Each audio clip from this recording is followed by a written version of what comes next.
Hello there, all of you fools. Welcome back to Only Fools and Those Who Follow Them, your go-to Star Wars podcast for foolishness, debauchery, and all-around nerf herder-headedness. Not sure how much debauchery Yeah, there is. I think probably not a lot. People might be a bit disappointed in the lack thereof. False advertising, I apologize. Yes, yeah. But nevertheless, we do have energetic discussions about very important Star Wars things, such as today's recommendation, which comes from our good buddy Will. I appreciate you reaching out to us, shouting out, and giving us something you hope we would chat about. So hello, thanks, Will from Arkansas. Arkansas, the one and only Will. He reached out and said, "I'm gonna need a definitive top 5 video game list to get irrationally angry at," and that's what we're here for: is to make all the fools irrationally angry each week. So you're welcome. We're slowly but surely growing some traction in that area. So yeah, that's true. If you want to take a look at our YouTube shorts, there's a certain sect of humanity that I guess combs YouTube videos to post just really nasty comments about anything, whether it's Star Wars or the general political landscape of the globe. And we've had some on our shorts, so feel free to check those out at our YouTube page for Only Star Wars Fools, for Only Fools and Those Who Follow them. And maybe you can drown them out with some positive comments. I do have, a slight issue with William's request, and that is the very fact that he's asked for a definitive top 5 from each of us. Yeah, and even just trying to write 5 down, I found myself a bit struggling. Let's put it that way. I was struggling to narrow it down to a reasonable list of 5, and that I would call definitive, because I mean it's highly subjective, and there are different games for different times and different moods, right? So I've got 4 good games right in front of me here, but they're not necessarily going to be within the top 5. So, because there are many more to discuss. He's got some red herrings out in front of his microphone here. Mm-hmm. Now, this is where we're going to lean into our cultural stereotypes. And Sam is going to be this very kind of placating British man, as you've already seen. He doesn't want to call it definitive. He's going to, allude to it's a multi-layered thing going on. He's pulling the Shrek card of the many layers of the onion. I'm going to be just an unabashed American confident person. And I'm going to say, no, my top 5 is the definitive list. And I would love to hear anybody who says anything otherwise, regardless of time frame, regardless of anything, because I like them, so it means it must be definitive. Hang on a minute. That just makes me sound like I'm just going to sit on the fence with everything and not actually kind of give an opinion. No, you would never do such. No, I think your opinion is going to be way better than mine. You have a little bit more experience. He's had a couple more years of being able to play video games. So the man is slightly more experienced. That's a jab at his age. Oh, thank you. I'm jab at the age, jab at the nationality, and jab at the HUD. Jab at the yeah. I'm only saying that because I'm in the exact same boat of I had to honestly pick just 5 that were striking a chord in the moment, and this could be entirely different if I do it tomorrow, or I thought about it 3 days ago. It would be an entirely different list. But I'm gonna pretend like I'm that unabashed American and just incredibly confident in what I'm gonna call as definitive. Well, I'll call you out on those confident thoughts. Excellent. And please do. We shall debate away, and let's hope it doesn't turn. What was it? William's suggestion that it would be he would become furious or. No, not furious. Irrationally angry. That's what it was. Irrationally angry. Let's hope it doesn't turn irrationally angry or debauched in any way. Well, he's primed us for failure, because he followed up by saying, if Pod Racer arcade game isn't on the list, I'm going to riot. Which he added a photo of. I don't know if you're familiar with with the Anakin's Pod Racer, and you sit in it and you're driving. Yeah, I do remember Star Wars Pod Racer. In fact, I had a pretty good affinity with that game, to the point where they recently, not too long ago, maybe a year and a half ago or something, sort of did a re-release, updated version for the PlayStation, and which you can clearly see I am an owner of, and and I downloaded it and played it for old time's sake, and it was quite fun. It's quite fun to dip into it after all these years. Yeah, but he's not only referring to that game; he's referring to the arcade game version, where you're sitting in Anakin's pod racer, and you're racing. So I don't know if that's made our lists. But and also, how's he gonna actually replicate that? Will. He's an irrational human being himself. That's why he gets irrationally angry. We'll try to placate him. Unless they've got one at an arcade nearby where he lives somewhere. Still, we'll have to ask him. Yeah, let us know if you got any arcades by you. I wonder if anyone's got that. There must be some kind of collector out there that collects like old arcade, installations. Yeah, there are people who collect new arcade systems. One of our family members has a Costco membership, and if you've never been to Costco, it's similar to Disney World, I guess. Everything seems fake, and how is it possible that it costs this much? Possible at Costco.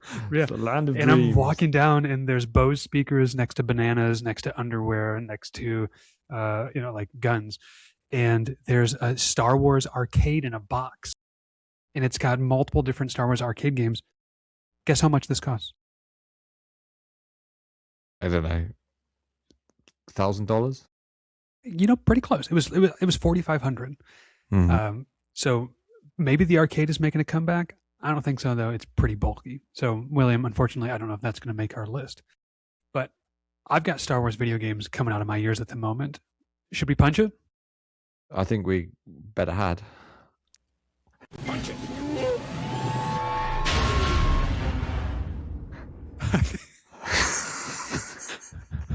If we're doing that, I think we'd better have. That's not cutting it. I think we'd better get on with it. I think that's good. Leave that in. All right, we'll leave it in. So, how do we approach this? Is it going to be a ranking 5 through 1?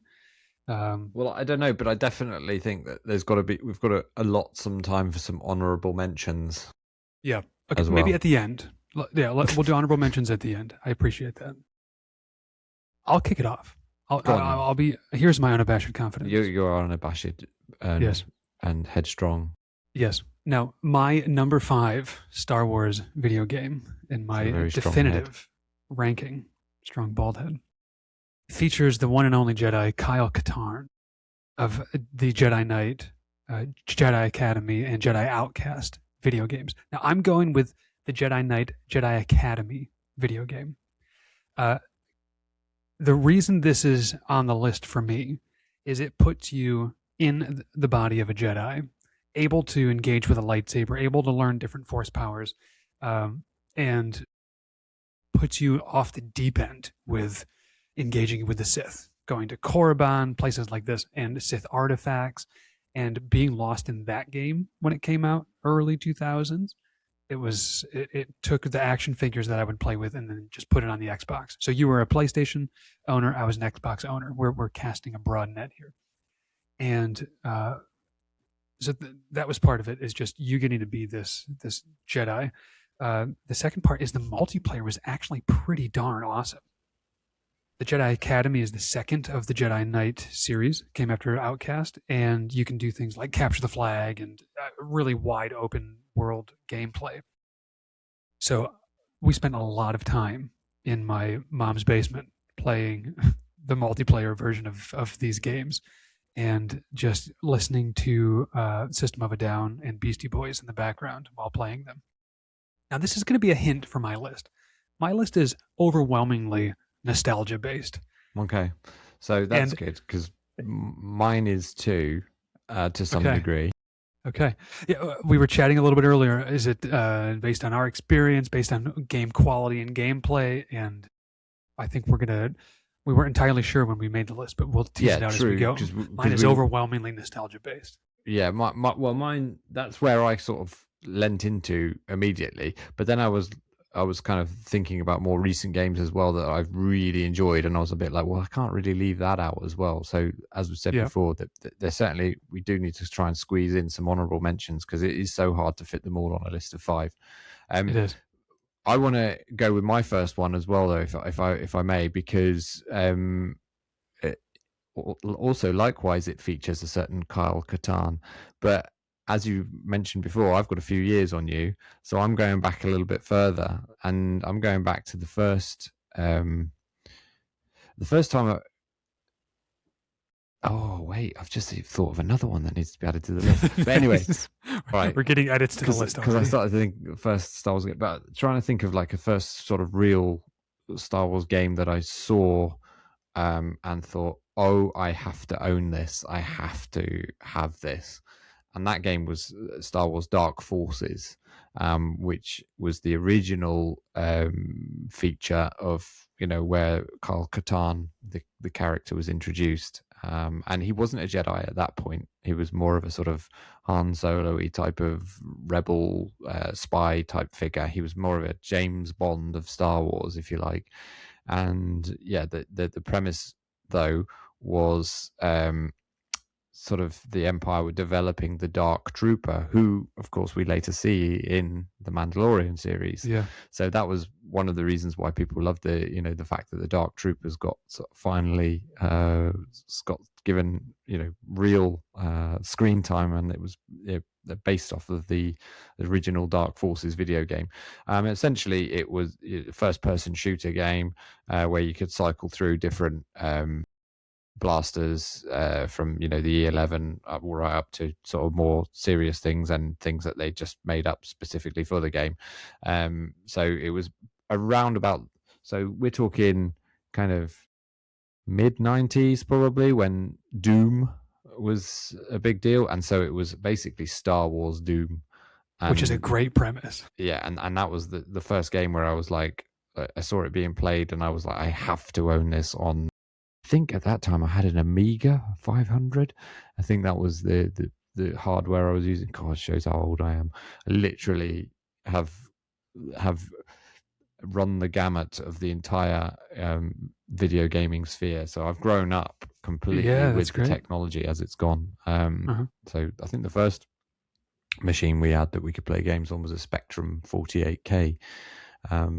And actually we had a BBC Acorn as well that was even older. That was something impressive. That was just like you see in the 80s movies where it's just the sort of green screen monitors. Yeah, nice. That was a beast.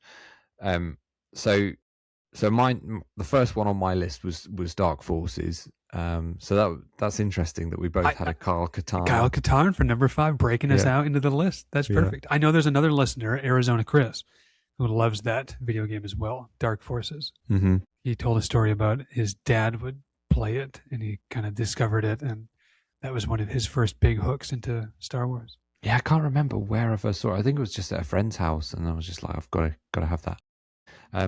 But the other one, more of a side note, honorable mention, I think, for me, is that I'm not sure that was the first ever Star Wars game that we owned. I want to say that the first one that we properly owned might have been the Super Nintendo's Super Star Wars. Yeah.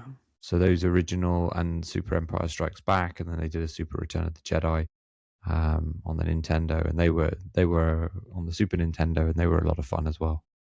That's interesting. Those were honorable mentions for me as well. I remember playing them in my grandmother must have been the coolest lady. She had a quilting room. Mm-hmm. There'd be little pins and needles all over the floor because that's where she would quilt. But there was also a Super Nintendo. She had Duck Hunter and Super Star Wars, Empire Strikes Back in there, and a jar of gummy bears. I'm like, this is everything I could ever want as a human. This is brilliant. So those are very, very honorable mentions for me as well. Well, how about we do a little snake pattern? How about you go your number 4, and then I'll go 4.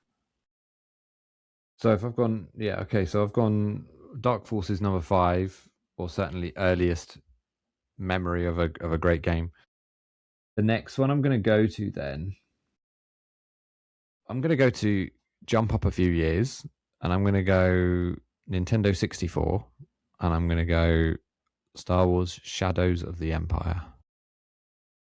Because this was, I think I've mentioned this on the podcast before, maybe on an older episode that we did when we were sort of still finding our feet.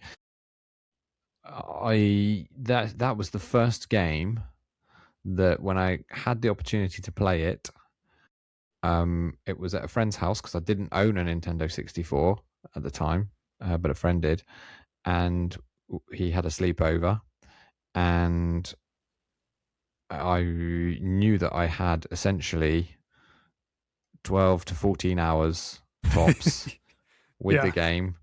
Yeah. And I was determined that I was going to complete it in that night so that I didn't have to buy a Nintendo 64. Yes. And I did it. Amazing. Taped your eyes open the whole time. So, and I told this story to maybe it was my boys I was talking to, but I said that was the first time I ever stayed up for a whole night without sleeping. Yeah. And so that's why that's in there as my sort of nostalgic memory of sort of coming of age story, if you like, of like being a teenager around at a friend's house and not sleeping all night because I was playing Shadows of the Empire. And the reason why I loved it, well, for those who don't know, it was based on a book, which is really cool.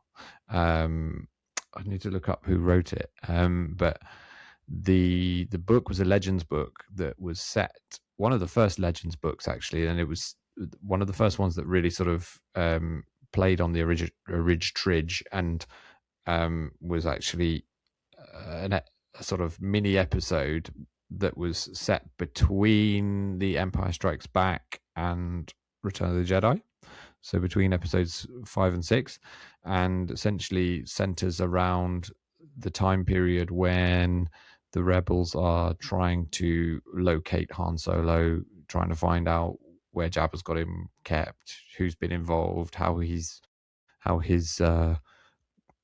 carbonated carcass has been shipped around, cocooned and careened around. Exactly. And then Leia, obviously, how she's the plan is sort of hatched about how they're going to kind of rescue him, and she's going to be dressed as a bounty hunter, and so that, and then again there's a sort of similar character involved in that story, sort of again sort of a scoundrelly type of rogue Kyle Katarn type of guy. He's called Dash Rendar, and he's got a ship that's not too dissimilar to the Millennium Falcon, and the Outrider. Yeah, the Outrider, exactly.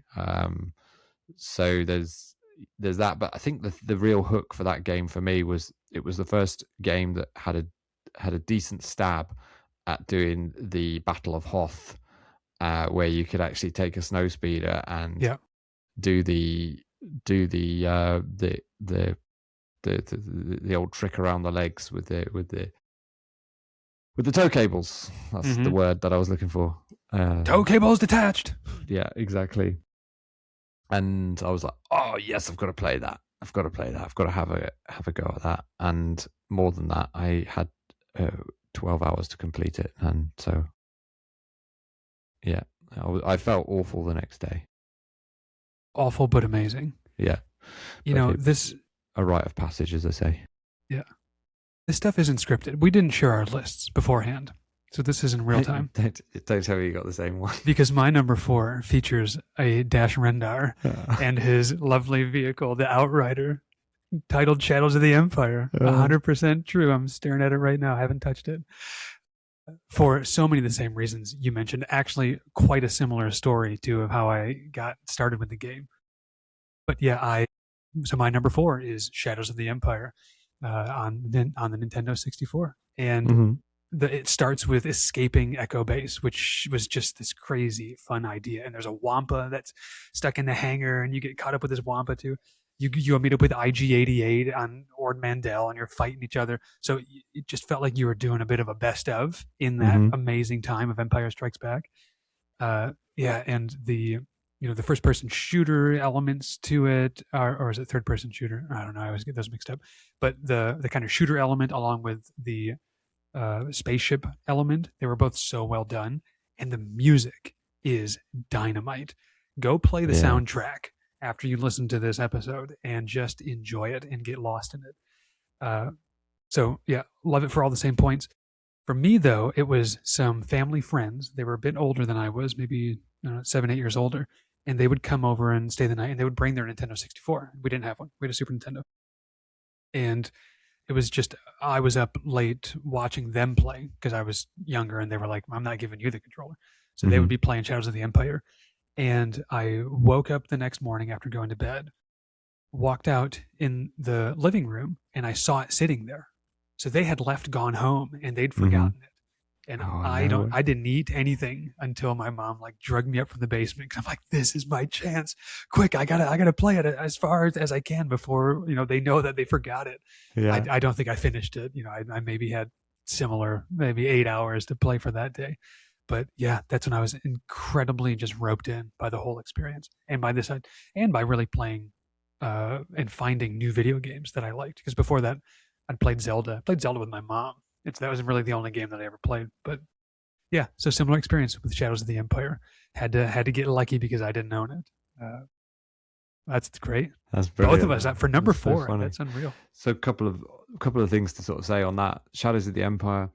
I had the book, but I also had an audio book on cassette tape that I absolutely wore out as well. So not only at the time was I just fascinated with the fact that they'd made a game of this book that's set between, so something different. It was set between, it wasn't just Super Star Wars, Super Empire Strikes Back. It wasn't just a repeat of the going through the story. It was something different. Yeah. So not only was I hooked on that, but I knew every part of the story because I'd listened to that audio cassette tape so many times. So I was like, I really invested in it. Yeah. The other sort of honorable mention I want to make before moving on from this time period. I'm just cheating. I knew this is how it was going to go. This best of 5 list was going to turn into a best of 25 with honorable mentions. But please go for it. Cheeky one. Just because I'm thinking that because we've both gone down the nostalgia route, it's sort of like more of a timeline, and there could be one or two that we just need to mention, but maybe not talk about too much. But I get it. This is great point. So kind of related to Shadows of the Empire, I would say that there was I don't know, because it might be on your list. I don't know. See, that's why I'm hesitant to do these honorable mentions. Okay, so maybe I'll leave it. I can either if you go for it, I'll stay. Well, it's your turn next anyway. So if it is, you just go. That's for a good point. So what if this is the segue? Yeah. So because I'm going to stick with the Nintendo 64 for my number 3, and it features, in my experience, the best spaceship gameplay. Yeah, okay, you go for it, because that's what I was going to say. No, okay. Up to that point, and still today. And I will tell you, it is not this game. This was my red herring up here. Yeah. It is the game that predates this, and it is the Nintendo 64 Rogue Squadron. Yes, yeah. Is my number 3. Okay, we're very much in sync then, Sam. Cool. That's crazy. That's crazy. I literally have got on my piece of paper here, I've got Dark Forces, Shadows of the Empire, Rogue Squadron. For number 3 as well. Yeah, for number 3 as well. Come on. But then I put next to it maybe honorable mention brackets. Okay. So I was on the fence with it. Yeah, you've just been editing your list nonstop. Well, now you gotta sink it in. We are in tandem here. You called it. I was on the fence. Yeah. This is what? This is the Gupta calling the stifling slimy? Is that what we've discovered here? Well, isn't that the Gwafta calling the stifling slimy? That's our Cad Bane quote of the day. So Rogue Squadron, the ship play is absolutely dynamite because it's so simple, but you still can navigate so incredibly well. Where this game here, Squadrons, gameplay was quite complicated, and I felt like it ended in more or less the same result of Rogue Squadron. You had the same amount of maneuverability. Obviously, this game you feel a lot more like you're in the driver's seat, and you feel like you're in the ship, and and you get the kind of the full sensory feeling. You feel like you can smell your deflector shields burning up. Where Rogue Squadrons, you're a bit more detached. It's kind of third person. You can go into first person as well, but it masters the simplicity of flight while making it feel incredibly detailed too. And the missions, they're tough, and they're not just simple. Go fly around, shoot this one thing, and then you're out. They're difficult and tricky, and the detail of if you go to an Imperial base, you'll see little stormtroopers running around, and you can target them and shoot the individual little stormtroopers. This was unheard of at this time for Nintendo 64. So the different levels of detail in there as well, unbelievable. And then the places you get to be, to be in Cloud City and flying around and shooting those little quad cars up in the. It felt so fun and immersive, and the voice acting is dynamite. Nix Maydeen giving you all the orders, all throughout the game. It just brings such joy. Maydeen gives you all the orders, and Mon Mothma as well. I remember those sort of little cutscenes where they would come in and give you the missions. Yeah. And then when you would go to the hangar to choose your ship, just felt like I'm the kid with my figurines. And I get to pick, I'm going to play with the Falcon this time. I'm going to play with this guy. I'm going to play with the Y-Wing. I'm going to choose the TIE Fighter. Because this was also the era of cheat codes. And you could put in the cheat code to let you have access to A, all the ships, but then B, some extra ships, which was like the Falcon and the TIE Interceptor. There was a cool V-Wing on there that was just so fun to play. That's my very solid number 3. Rogue Solid Squadron. number 3. It is a solid number 3, to be fair. You've definitely talked me around. But what I will say about Squadrons, though, as you mentioned, we did have a lot of fun, you and I, playing it together because of the online cross-platform play. So we were able to hook up a few times, late at night with some other, fools. Who, I think it's kind of probably pretty much died down now. I don't think, I haven't been on it at all, but I think the online stuff is probably dead by now on that game. But we had a blast for some months, didn't we? Playing that game. It didn't last too long, but it was good while it lasted. Yeah, and it's difficult for us to schedule sometimes and link especially, up. There's a 5 or 6 hour time difference depending on daylight savings time or not. But there was some hooping and hollering going on because that multiplayer is incredibly fun. But there's a pretty wide gap that starts to get exposed, as with all online games. But for this, people playing on the PC with the actual joystick, and you can tell who's dialed in and who's a bit clueless. And we tended to be slightly above clueless. We were capable, but there were times when we were incredibly outmatched. Yeah, I think you generally fared better than I did, but that might have been because it was maybe the time difference, because I was normally on at about 3 a.m. in the morning. That's true. I think that has a lot to do with it. Thinking of Squadrons and Rogue Squadron, it also solidified something for me in my video game play. That still sticks to today, that I think makes me a little bit of in the minority and makes some people angry. And that has to do with the Y-axis. And I can only play with that Y-axis being inverted. Right. So you have to be the dive. The dive is the traditional, like as if you were in an actual plane. Exactly. Pushing and that forward comes from, to dive. Yeah. Yes. And that comes from playing Rogue Squadron. Yeah. I guess that shows how much I've played that game, because now every game I play is Y-axis inverted. But exactly. That's why is a testament to sort of the immersiveness of it. The fact that they went with the flight simulator way of playing it. And do you remember on the Super Nintendo, I think just before Rogue Squadron, there was a game called Star Fox. Did you ever play Star Fox? Yeah, you mean on the 64? Yeah, that was a classic as well. And I think that was why I loved Rogue Squadron so much, because I think they pretty much copied the gameplay style. So it was essentially Star Fox but Star Wars, and that was why I thought it was so awesome. And I really enjoyed Star Fox as a title as well. So yeah. And I think that was also inverted, and it also had that because it was like a realistic sort of flight sim, and you could barrel roll, and that was like kind of the really fun thing to do in those games. They had the mini games throughout where you would like fly through the hoops and things. And I think Rogue Squadron just took that and said, well, we're just going to put it in Star Wars and take out the kind of like cheeky games, and we'll just make it mission related. And I remember I could spend hours. I would use the Millennium Falcon, or I'd be a TIE fighter, and I'd go on Tatooine, and I would just fly and look at the houses, look at the moisture evaporators. There'd be little creatures walking, and I'd just try to shoot them and blow them up. Like I would do it for hours on Rogue Squadron. And so it felt like a very open world game too.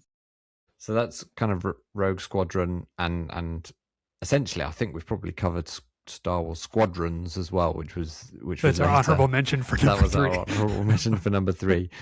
My honorable mention is Goodness gracious.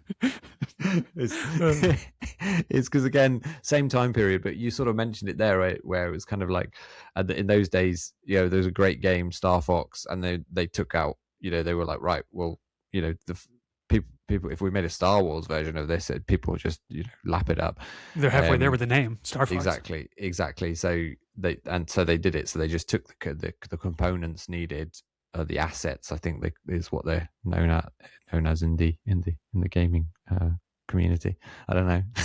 That's good. You sound smart. Yeah, the assets of the game or whatever, and then just transferred it across. And then, so in those days, there was an appetite for kind of experimenting with different genres. And so, again, this is more of an honorable mention because I wouldn't say that this is really worth a lot of time from anybody, but it's fun to just have a look at. But do you know about when Star Wars branched into the fighting genre, the beat 'em up genre, like the Street Fighter, Tekken, with the Terraskazi? Yeah, the Masters of Terraskazi. And I that was a game. I think it was it Super Nintendo or was it Nintendo 64? I'd never played it. I can't remember what platform it was on.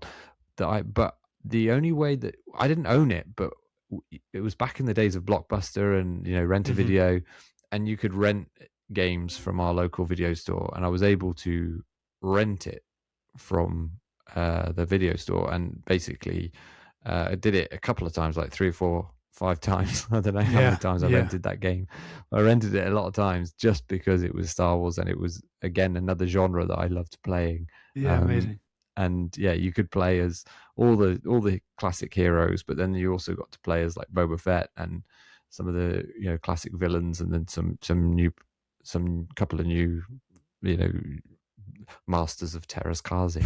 But again, it's what I love about Star Wars is that these things get sort of devised somewhere in Lucasfilm, and then later on there's a throwaway line in Solo, a Star Wars story, that Kira studied Terraskazi under Quinlan Voss or whoever it was, not Quinlan Voss, not Quinlan Voss, but Dryden. Dryden. Yeah. So there's exactly. So that's what I love about it, is that they create these things, and then and they leave it, and it can live in wild space for ages, and then they can pick and choose, pluck it out for people like me that go people like us that go like, Terraskazi. Yeah, exactly. Which I think, as an aside, is why people didn't love Episode 8. Is they, and things like this. Some of these sentiments is there's so much in the universe that's out there, whether it's Legends and all these different things to pull from. People get frustrated that sometimes Lucasfilm just tries something brand new, and I think that's a little bit silly to get so pigeonholed in that. But the joy that you get from hearing a throwaway line like that, like Terraskazi, it's inexplainable, because you spent so much time, you have vivid memories of going to the video game store to get it, to pick it up, like you've lived that experience, and then for it to be dropped in a movie that we were seeing together at that time in Germany, the payoff is unreal. And so I think it is easy to get overlooked as people are making movies and shows of how valuable that experience is as a fan. But also, you can't just overdo it all the time, nonstop. So it's a difficult, it's a balance, dance isn't to it? make. Yeah, exactly. All right, I'm gonna go. Yeah, this is a solid. I'm gonna go 3 on my list, I think, for this one. So kind of, because we've mentioned a few of the honourable things, and so I'm gonna jump forwards quite a bit. No. I'm gonna stay with the last known trajectory. Wait, is this your number 3 or your number 2? This is number 3. Oh, so number 3 for you isn't Rogue Squadron? Well, no. So because you put it on your number 3. So what? Shadows of the Empire was So my I've number got 4. a pivot number 3. My goodness. Because the way I see it is that if we can't just have the same one every time. So we both had Shadows of the Empire, we both had Rogue Squadron. So I've got another one for just in case you chose Rogue Squadron. Gotcha. So you're so you're gonna pivot because you're number 3. You also don't want to be Rogue Squadron. So what's your number 3 gonna be? Well, it's good really because it allows me to have more on my list. Yeah, this is great. You've got a top 40. but this was definitely going to be one in thereabouts. So sticking with that sort of time period where I was renting some games because I couldn't afford to necessarily buy them or just time, whatever. And we're sort of moving slightly forward in the time on the timeline. So it was the start of the Battlefront series for me. So at this point, Battlefront, the original Battlefront 2, which actually had some of the prequels content in it. So where you could play as battle droids, as well as the Separatist forces and clones, as well as the Ridge Empire versus Rebels. So that Battlefront 2, the original Battlefront 2, I think I rented on probably PlayStation 2, PlayStation 1, PlayStation 2, I'm not sure. But that was really enjoyable for me. And I used to love it when I rented that out. And, that was a weekend gone. So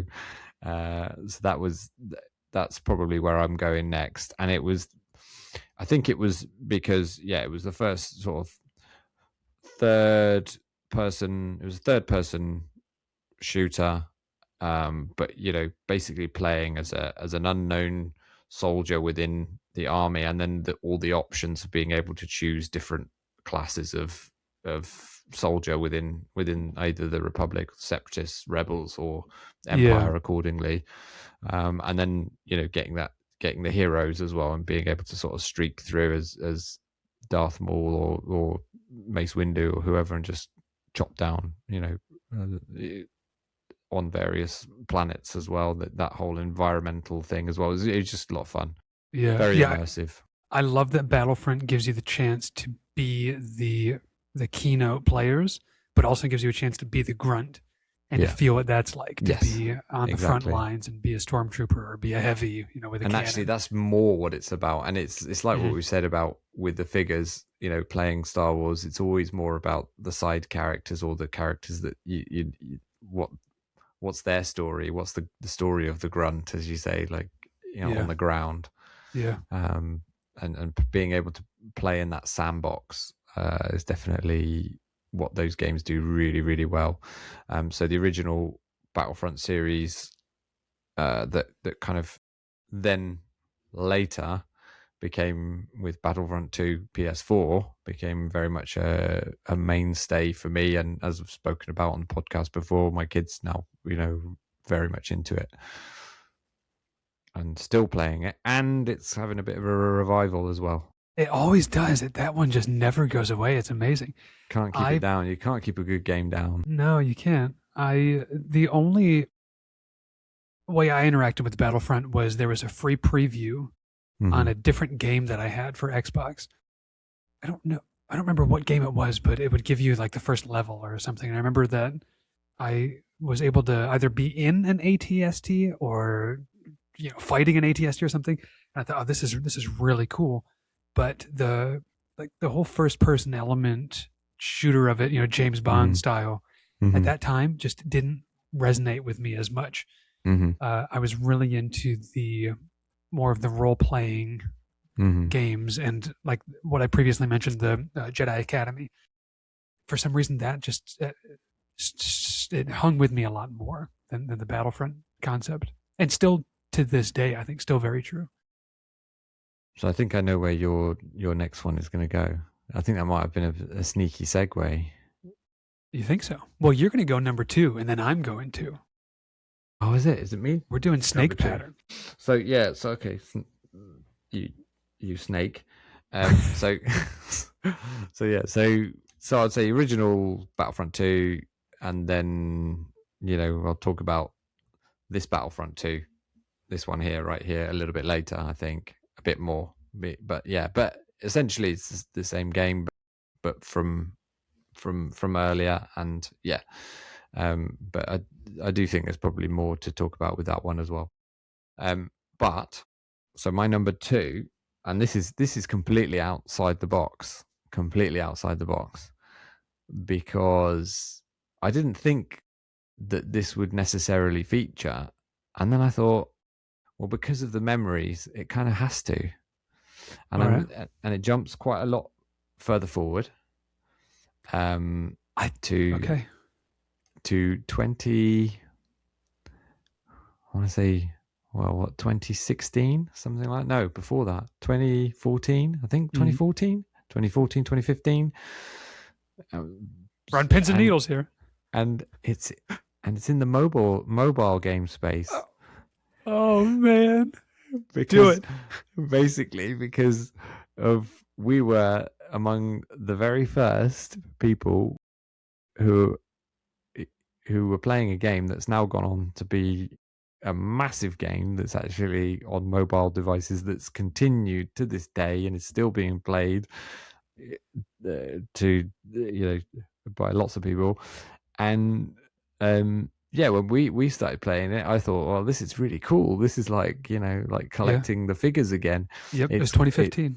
It's Star Wars Galaxy of Heroes, and you and I referred to it as Galaxy Quest because we kept forgetting the name of it. Yeah. And I'm a huge Tim Allen fan. He's from Michigan. And if you haven't seen Galaxy Quest, the movie, you are missing out. Yeah. So that game, and I think the reason why it's ended up so high on the list is because we both ended up inadvertently going to the nostalgia route. Yeah. And for me, it was just memories of you and me playing that, together. We discovered it at the same time. We were working at the same place.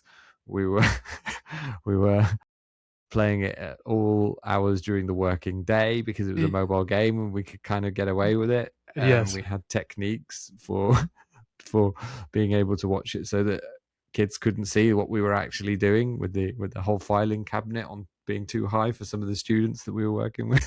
Yeah, because at that point we didn't have phones smart enough to run the app, or at least I remember I didn't. So I could only have it on the iPad. But I also taught with my iPad. So if I wasn't teaching, I was, as we would call it, jobbying, which was our name for those little purple, ever elusive items that I think now has become so standard in a lot of these games, like free games, is this almost pay to play aspect. Yeah. Where at that time it wasn't as pivotal that to really engage with the game, you had to pay. There was like an extra element of you could if you wanted. So yeah, we would be jobbying on Galaxy Quest, which I guess is a very specific lingo that nobody would know unless you listen to this podcast. So welcome on board to what we were doing. Yeah, and we would set it up on top of the cupboard so our little elementary age students couldn't see what we were playing and getting on about. But it's the collecting aspect and the detail when you would unlock a character and it would do the 360 view with it, ding, and you'd get the music. It was just like opening that pack of Pokemon cards. Yeah, that dopamine hit of that. And then you got and they would play the music as well. The music was great as well. It was always on point. Still is. I mean, and they've, it's got sharper because obviously it's had some investment because it's obviously done very well. It is a free to play game on mobile devices, but obviously there is a pay to win sort of aspect to it, which is not everybody's cup of tea. But it is massive. To be honest, I haven't jobbied in ages. Have you jobbied in a while? I'd say 3 times in the last year. You got to get that looked at. I do. It's probably a corrupted file at this point on my phone. On the corrupted file on my phone. Okay, anyways.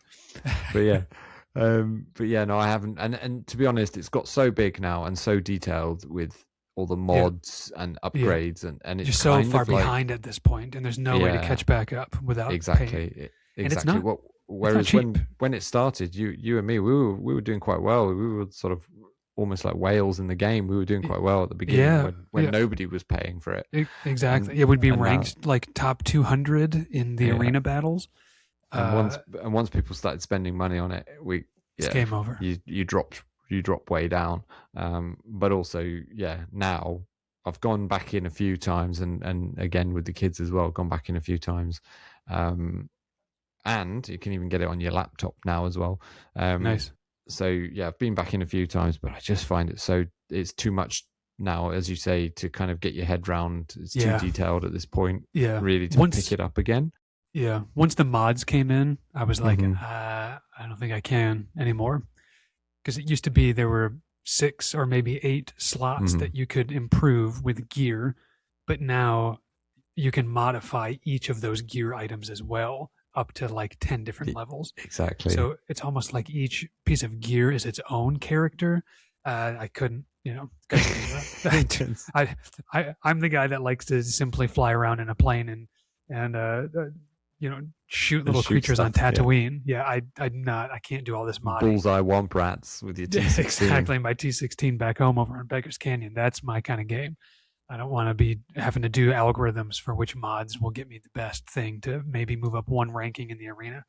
Not interested. But I'm curious. Yeah. Do you remember what your what your starting lineup is for your arena team?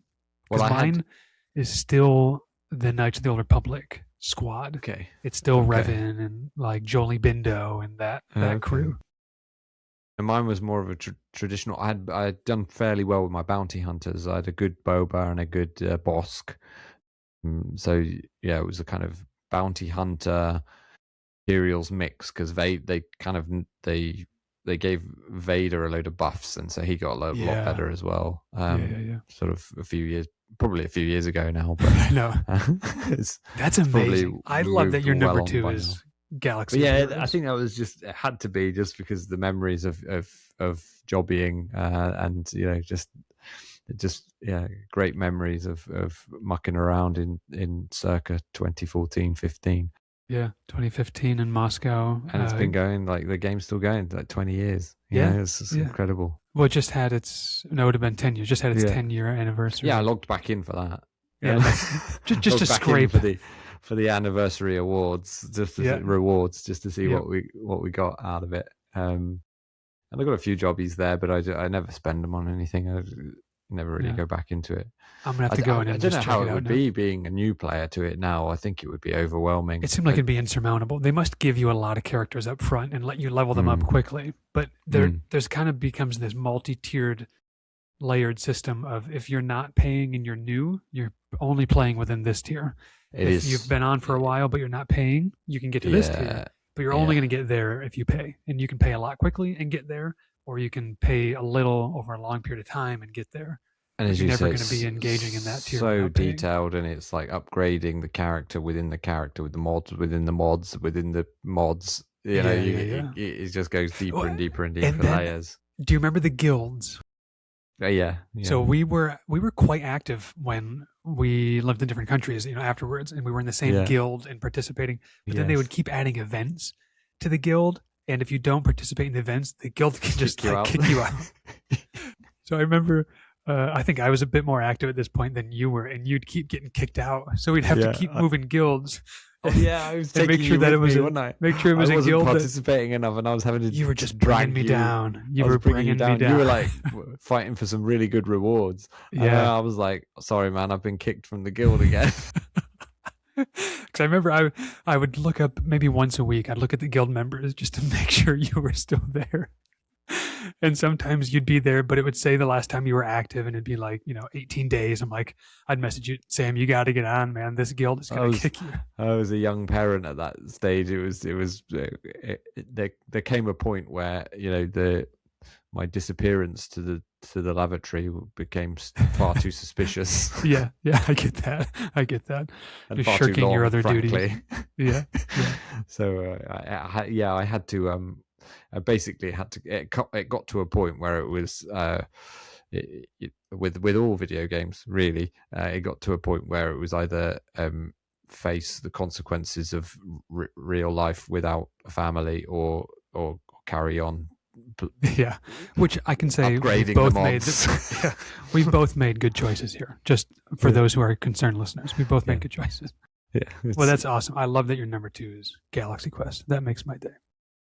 My number Go on 2 is number 2. yeah. I didn't think this would have been on my list, let alone this high. And I'm very confident and love where it appears on this list. I'd never really played one of these games before. And just because it was never really in any of my friends' realms that they played, and there's different iterations of this type of game for different mediums. Star Wars isn't the only type of this game, but I came into it at the right time, I think, with the console. I'd upgrade my console to play, I think, Fallen Order and Survivor, those games. And they had re-released, more or less, some of the previous games into one compendium. And so you get to play all 9 films in my number 2 Star Wars game, which is Star Wars The Skywalker Saga, Lego Star Wars. You've got it right there staring at me. It is matched second to none when it comes to little tidbits of dialogue. And that's my passion, I think, in video games. Move it so we can see. Yeah, there we go. There it is. Little character tidbits of dialogue, little jokes and quips that build the story. So you can just play the story through if you want and have that be it.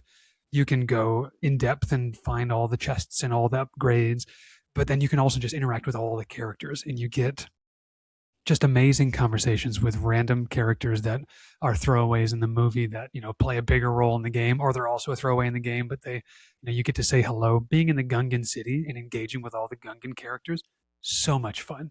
It just adds such beautiful color and depth to all the Star Wars that I love in such a fun, non-intense, overwhelming gameplay.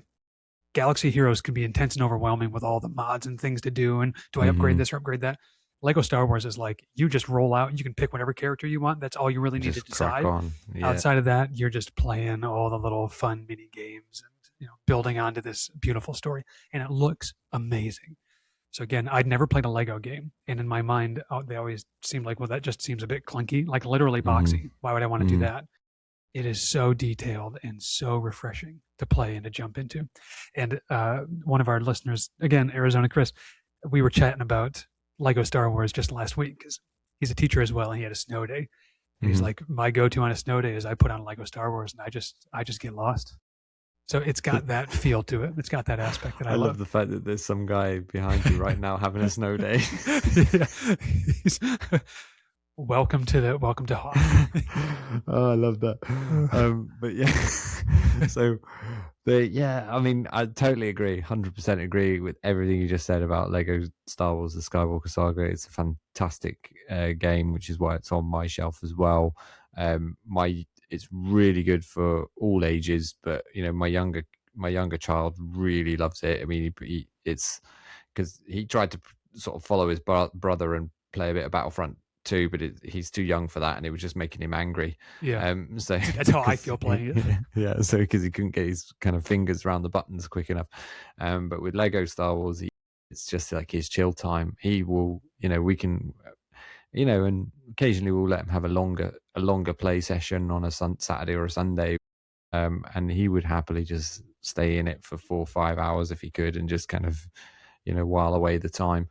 But I would do exactly the same, because it's like meditative. So easy to just kind of, like as you say, it's huge open world spaces, all the planets from the entire 9-episode saga, and you can play it on that sort of relaxed open world basis, or you can do the stories, and as you say, the comedically charged dialogue is fantastic. I was so surprised by that. And I don't know if that's all Lego games are like that, and I've been missing out. Most of them, yeah. See, I had no idea. I think this is the best one. Funny. Okay. I think this is this one was really special in terms of it took it on a notch. But we've played with the kids. We've played some of the Marvel ones, and they're good as well. They are good, but they're not as open as this or as large. No game is as large, and again, it's got that collector aspect to it as well, hasn't it? Because for the completionists, it's well, which is I think why I haven't played it that much, because I know my kids have played it loads, and they're way ahead of wherever I was at in terms of collections and all of that. But yeah, so when I'm almost overwhelmed by it because it's so huge, and I know what I'm like. I'm very much a completionist kind of player, especially on single player games, and I know that I will never have the time to complete this, so I kind of never pick it up. I get that. So you being the stay awake all night to complete it, that's not going to be possible with this one. Yeah, exactly. Well, before sitting down, I didn't think that that's where that game would land, but I'm very happy that it did, because it brings a lot of joy. And the music, the original music all throughout, you just feel like you're in this fun animated Star Wars world. I think of all the games in the modern Star Wars era, I think you'd be hard placed to actually find one that does everything, or does everything as well as that one. I don't mean to in any way sort of belittle the fact that it's that it's Lego, because I love Lego and my kids love Lego, but it's a shame to some degree that we don't have a sort of more real world feeling Star Wars game that is as open and as expansive as this one. I get that. But they got close. They got on the way with and probably an honorable mention for me with Outlaws, Star Wars Outlaws, which should have brought it in. I've got that one as well. But Star Wars Outlaws, I feel like, was going some way towards getting there with that sort of open world experience where you can travel around several planets and come and go as you please. You can rock around on a speeder bike and do some cool stuff, but it's still more. It still left me with a feeling of wanting a bit more. I mean, it looked visually stunning. Visually, I thought it was really, really gorgeous game. But I think just in the gameplay, and I think it's generally seen as a common sort of opinion that in the gameplay and some of the other elements, that it could have been a lot more, because essentially what we were hoping for was a Star Wars version of GTA. Yeah, which was never gonna happen completely, but it could have got. We could have got it a bit closer. I totally agree. Totally agree. I think that's where the disappointment came with Outlaws slightly. But it's a gorgeous looking game. It is. It is. Also, an honorable mention for me is the same. And as I transition to my number one, I'm going to go additional honorable mention and put on some games that have been slightly before it, which I believe you have showcased there. The Jedi Fallen Order and Survivor are going very high honorable mention for me, for similar aspects of slightly open world feel, a whole lot less so. You're much more constricted, but just the storylines are amazing. And the fact, I think what did it was going to planet Ilum and engaging in a full-on Imperial assault while you're there. That was the home run. So I loved it for that aspect. But not my number one. Okay. Well, before you do that then, because these aren't my number one either. Okay. So, but we're dialed in, Sam. Yeah, but I will follow you on the honorable mention thing, that I think both of these games are brilliant.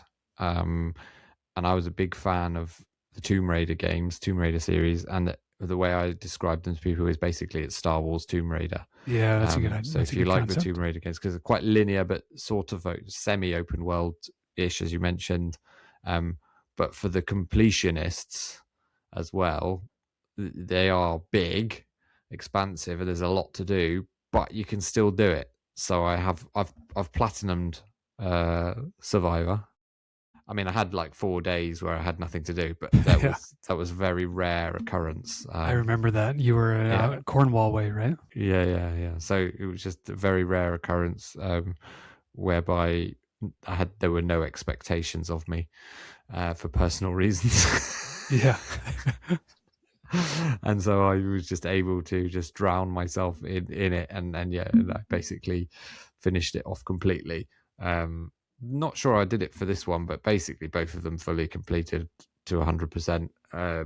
So perfectly doable, and enjoyable, if you like those sorts of games. And I think, as you say, story-wise, they fit in really nicely. They've got quite a lot to them. They're quite rich in Star Wars lore. Quite enjoyed. One of the things I quite enjoyed doing was just kind of reading. Same with Outlaws as well, actually, is when you can go through, when you pause the game and go into the menus or customize the character, you can kind of read about some of the alien creatures and the flora and fauna that you encounter. Yep. So that's kind of a nice sort of feature. Yeah, definitely good games, both of them, but they're not my number one either. But yeah. We're down in the thick of it now, I guess. For my number one, I've gone full nostalgia. A, and B, I just think it's the best Star Wars video game, bar none. And I know what this is, yeah. I think you do. And my number one Star Wars video game is here. Mm-hmm. It is Knights of the Old Republic. Mm-hmm.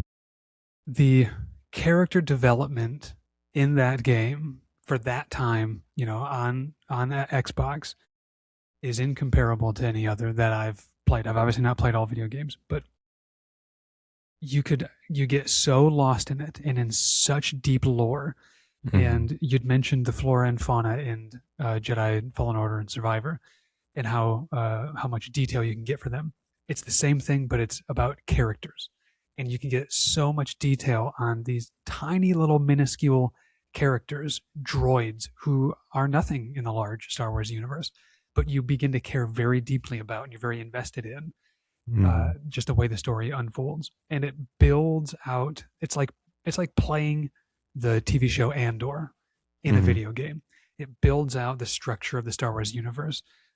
You get I'm going to probably butcher the name, what it was, but if it's the Zerka Corporation, this company that's like building weapons and manufacturing them and doing nefarious dealings, there's so much character subversion throughout the game where you're anticipating one thing and it turns out to be something different. You as the main character turn out to be this wild, crazy turn of happenstance. I'm going to just not spoil it in case people haven't played it and are actually interested in it.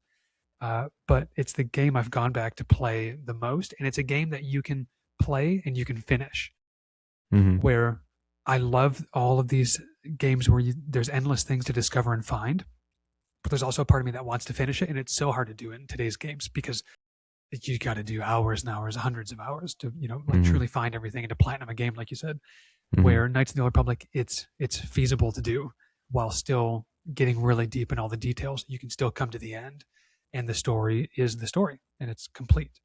So many different worlds, so many different aliens, droids that you get to play as, equipping armor, being able to put Mandalorian armor on a Jedi. I'm sold, So, that's my through and through number one and has been since the game came out, for sure. Okay, good choice. Well, it kind of, I'm sad because I knew it was big at the time, and I missed it. Basically, I missed out on Knights of the Old Republic, and I've since, because you can get it on like mobile devices and the original. I've since gone back to try and have a go, and I think it's just purely that I missed out on that time where it really had its day. Because now trying to play it does feel kind of dated. Yeah, it probably feels clunky. Yeah, and it's difficult when there are so many other highly dopaminergic options on the table, and I've got very limited time. So it's just kind of like I just can't quite get into it. But I know that it's good. But I know that it's just difficult now. So it's one of those things that it's a shame. I'm slightly regretful that that was something in Star Wars history that I sort of missed, and it sort of bypassed me to the Old Republic. But obviously, heard a great deal about it, and you're not the only person that's said that it's absolutely fantastic, and I'm not surprised it's your number one. Which kind of, I suppose, brings me on to my number one, which is kind of controversial, because really it's I already mentioned it at my number 3, but it is still Star Wars Battlefront 2, but for the PlayStation 4, at the time was when it came out. And I think the reason why it's my number one still is because there isn't currently another Star Wars game on the market that ticks so many of the boxes so readily as this one, in terms of being able to just jump in and be fully immersed for an hour or two, and then be able to just get off it again, and it does made no impact on your life at all, for good or ill. Even though it came out in 2017 and was rather controversial at the time, because they tried to go down the sort of free to play route, which ended up with the sort of pay to win aspect, and then that had a massive backlash. So initially a lot of people didn't pick it up, and it kind of flopped when it came out. But the developers, DICE, stuck with it, worked really, really hard to improve the game, got rid of the pay to win aspect of it, and you kind of just leveled up as you went through the game, and that's how you got the sort of better star cards and bonuses for your characters. So they actually did a remarkable job of turning it around, and then they added a lot of extra content over a course of a couple of years, and by the time development stopped on the game, it was in a really, really good place, to the point where actually there was a fairly sizable fan base, and even a petition that went round the community to try and stop them from discontinuing live service on it, because it was so popular at the time and a lot of people were playing it. And I do think that it's crazy because it keeps resurging, and the latest resurgence, I understand, is more on PC because of the ease at which people can mod games now. There's a mod that I understand is called Kaiba for Battlefront 2, which essentially puts that element of the Skywalker saga of being able to play as any character into Battlefront 2. And so cool. Now there's a whole resurgence of people playing, but you can play as Asajj Ventress or Ahsoka Tano and be cutting your way through battle droids on Felucia. That's fun. So it keeps coming back around, and it, to the point where once my kids saw a YouTube video of this Kaiba mod on, they were like, oh, can we get a gaming PC? I was like, no, absolutely not happening. But then I saw what they were looking at, and I was like, oh, it would be good. Yeah. So the unofficial kind of Battlefront 2 is still rumbling on strongly, and I know that they did a Fortnite season about, was it last year sometime, where they had a Star Wars Fortnite season that was really, really popular. But basically this is Star Wars Fortnite. And my kids are much more into playing this than Fortnite. So that game has been a staple of you and your family, which I think is such a cool aspect of Star Wars video games, because we just spent the last chunk of time in our list talking about playing them in formative years and playing them with friends and having great memories of them. And they're putting out games that are still able to do that for kids and to bring families together to play, instead of having to play like alone in your room and that's it, and it's kind of a faux pas to be playing video games. It's made it a mainstream thing that families get to do together, which I think is amazing. I love that that's your number one. As a dad, my top two are probably these two, just because my kids love them so much. But also, to be honest, Outlaws. We had an absolute blast with me and the kids playing Outlaws together, because like it's a one-player game, but they just used to love watching me sneak around and make the choices for me. When I was playing as KVS, that was a lot of fun as well. I'd say, right, should we sneak in or should we blast our way in? And they'd be like, blast your way in. Just go for it. Yeah. See, I think that's where I think they would love doing that with Knights of the Old Republic with you. Mm-hmm. There's not exactly the sneak and, crash bang element to it. But you make decisions that change you from the light side to the dark side. And I always found that to be really engaging as well. So if people want to kind of jump online and just shoot some stuff up, I think that's the way to go. That is the way to go. Well, I hope we've made you all irrationally angry with our list. And if we have, let us know. Just don't leave nasty comments on the shorts videos on YouTube. But no, reach out. You can get us at onlystarwarsfools@gmail.com. We do have a YouTube page. You can leave a comment on there. You can leave a voice message at speakpipe.com/onlyfools. We would love to hear your lists. We'd love to know what games you grew up playing. And William, I look forward to your curse-laden response to our ranking. And in the words of Darth Vader in Star Wars Battlefront 2, these are the fruits of our... Do it again. The fruits of our what? Of our loins? I forgot what you said. So in the words of the great Darth Vader in Star Wars Battlefront 2, these are the fruits of treason. Golden. Hopefully we haven't been treasonous to all of you listeners with our lists, but let us know what you agree with or what. Yeah, exactly. What your that's an actual emote in Battlefront 2. Is it really? I didn't believe my kids were walking around saying, these are the fruits of treason. And I'd be like, where's that from? You're getting this. It's their own like fan film version. Yeah, it's fantastic. Yeah.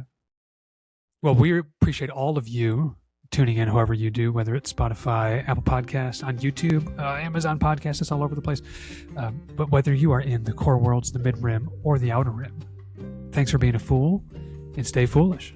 We'll catch you next time on Only Fools and Those Who Follow Them. Don't eat any fruits of treason. Definitely not. If you liked what you heard here today, don't forget to tell some more fools. Remember, who's the more foolish? The fool or the fool who follows him? Like and subscribe. Always.